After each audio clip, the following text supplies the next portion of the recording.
हाय, good evening everyone.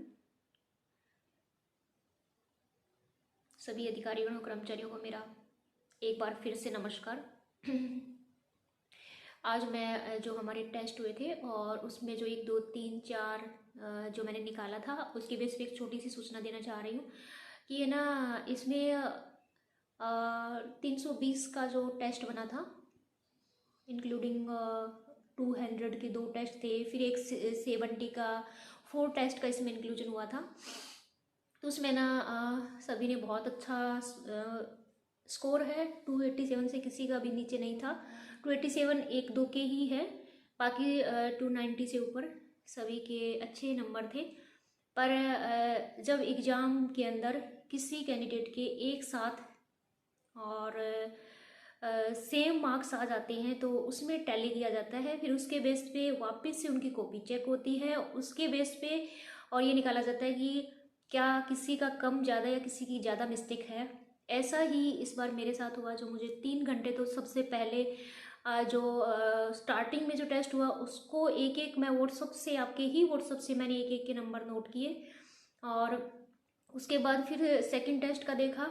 एक WhatsApp के अंदर मैंने चारों टेस्ट जो है उनके कैंडिडेट के मार्क्स देखे हैं, और जिनके नंबर मुझे नहीं मिले उन्हें मैंने पर्सनली मैसेज भी किए हैं कि बताओ कि आपके नंबर कहाँ हैं। तो मुझे ऐसे इश्यूज भी दिखाई दिए। मुझे लग रहा था कि मैं ना तो किसी को जानती हूँ, शकल से किसी को फेस टू फेस नहीं जानती, तो मेरा ये तो है कि निष्पक्ष ही है ये, ना मेरा किसी से कोई लिंक है। और सिर्फ आपकी कॉपी ही मेरे पास थी, जो पेज आपके जो आपने टेस्ट में दिए, जो आंसर शीट आप कह सकते हैं। तो उसके बाद मेरे पास जो आए थे 300 नंबर जो है उसके 3 कैंडिडेट, और 302 नंबर के 4 कैंडिडेट, 305 है जो है वो बिल्कुल फाइनल थे, उनका कुछ नहीं है।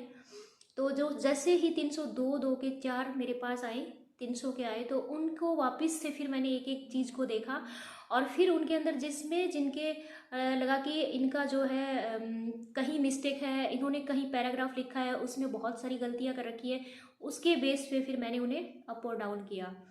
तो इसमें है कोई भी ये नहीं है कि 302 मेरे हैं, 303, फिर उसके बाद फिर मैंने एक नंबर और बढ़ा के 303 किया।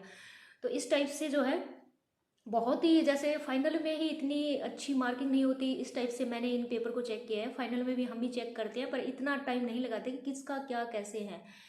और मैंने थोड़ा सा सोचा था कि फर्स्ट सेकंड थर्ड फोर्थ तक भी लेके गई, तो उस बेस पे ये हुआ। तो इसमें है आपको किसी तरह की टेंशन लेने की ज़रूरत नहीं है। और कुछ है ना बहुत अच्छा सॉरी, बहुत अच्छा राइटिंग है, मुझे नाम ध्यान नहीं है। तो बहुत ही अच्छी राइटिंग है उनकी, पर है ना उनकी मैं नहीं चाहती थी कि उनका, मैंने वापस से 302 में उनका पेपर चेक किया तो उसके अंदर है उनकी मिस्टेक हिंदी के अंदर, और उसके बाद फिर मुझे थोड़ा डाउन करना पड़ा। राइटिंग सबकी बहुत अच्छी है कुछ को छोड़ के, और बाकी सभी ने बहुत मेहनत की है और सभी बधाई के पात्र है। और इसके साथ ही एक बात और कहना चाहूँगी कि रिश्ते नाते के मैंने एक क्वेश्चन दिया था, नाना नानी इस टाइप के।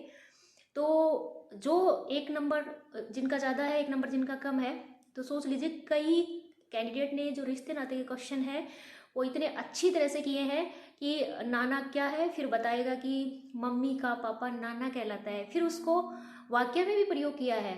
तो वहीं से जो है नंबर अप डाउन हुए हैं कि किसी ने जो है इतना अच्छा लिखा है कि उसका अर्थ भी बताया और वाक्य में प्रयोग किया है, और किसी ने अर्थ बताया ही नहीं, वाक्य में प्रयोग कर दिया।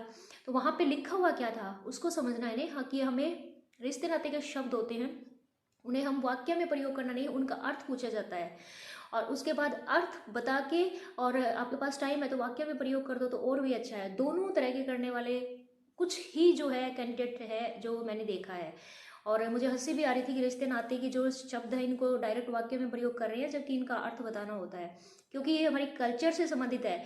और जो सांस्कृतिक शब्द हमने किए थे तो उस सांस्कृतिक जो है शब्दों को ध्यान में रखते हुए हमें उनका मीनिंग बताना होता है।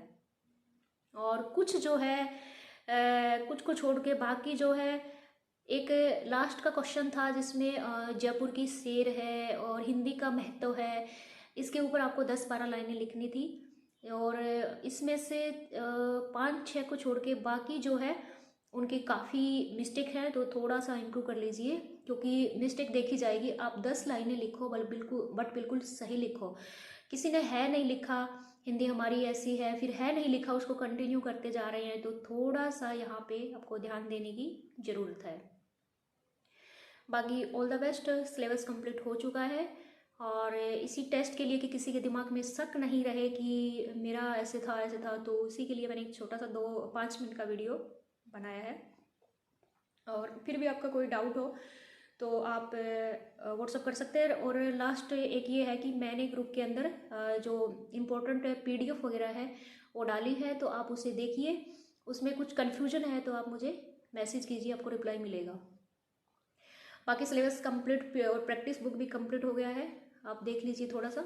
17 को आपका एग्ज़ाम है, उसके बाद मौखिक टेस्ट है। मौखिक की आप टेंशन मत लीजिए, और मुझे ही लेना है, उसके नंबर मुझे ही देना है, ठीक है। आप बेहिचक होकर जो एग्ज़ाम नहीं देना चाहते वो एक बार फिर से सोच लीजिए, क्योंकि एग्ज़ाम बहुत ईजी होगा और इसमें वो नहीं है, टेंशन लेने वाली कोई बात नहीं है। तो मैं आशा करती हूँ कि आप एग्ज़ाम ज़रूर दीजिए। और आपको लगेगा कि अगर आपने नहीं दिया तो आपको 6 महीने का आपके गैप हो जाएगा, और उसके बाद हमारी तरफ से तो आप फ्री हो जाएंगे, क्योंकि मेरे को आगे जो है नेक्स्ट सेशन लेना है। तो ये पुराने कैंडिडेट होंगे, वो उसी क्लास में मेरे पास नहीं होंगे, वो किसी के पास नहीं होंगे, तो यहाँ से फ्री हो जाते हैं। तो इसके बेस पे 6 मंथ का आप इंक्रीज नहीं करके इसी टाइम एग्ज़ाम कैसे भी करके 2-4 घंटे निकाल लीजिए। एग्ज़ाम आपके सेंटर पे ही होगा, आपके जो ऑफिसेज वगैरह होते हैं वहीं पे जो है अलॉट किया गया है। निज़ाम पैलेस में किसी को भी आने की कोई ज़रूरत नहीं है, वो आप अपने हेड ऑफिस से पूछ सकते हैं कि आपका एग्ज़ाम सेंटर कहाँ है। Okay, all the best, take care, पढ़ते रहिए, मस्त रहिए, लेकिन है ना थोड़ी सी जो है हेल्थ की ध्यान रखिए। मैं इसलिए बोलती हूँ कि मुझे बहुत प्रॉब्लम हुआ, अभी तक सहन कर रही हूँ, कोविड का, पोस्ट कोविड का इफेक्ट है वो। दूसरा अभी जो है आई डोंट नो कि थर्ड वेव आएगी नहीं आएगी, पर यहाँ केसेस काफ़ी बढ़ रहे हैं, बेंगोल में केसेस काफ़ी बढ़ रहे हैं, अकॉर्डिंग टू द न्यूज़ के अकॉर्डिंग ही मैं बता रही हूँ कि 900 से ऊपर केसेस आ रहे हैं। और ये शायद दुर्गा पूजा या इस बेस पे कुछ हुआ है, पर फिर भी है, अपना ध्यान रखिए। और वैक्सीन नहीं लिया तो वैक्सीन ले लीजिए प्लीज़। मुझे लग रहा है सबने ले लिया होगा, फिर भी अगर दोनों डोज नहीं लिया तो सेकंड डोज भी अब कंप्लीट कर लीजिए। Okay bye, all the best, take care, exam के लिए बेस्ट ऑफ लक। 70 से ऊपर नंबर आपके आने चाहिए, ये मेरी आशा है, और इसमें आप मुझे आशा को निराशा में नहीं बदलेंगे, और ये मैं विश्वास भी करती हूँ।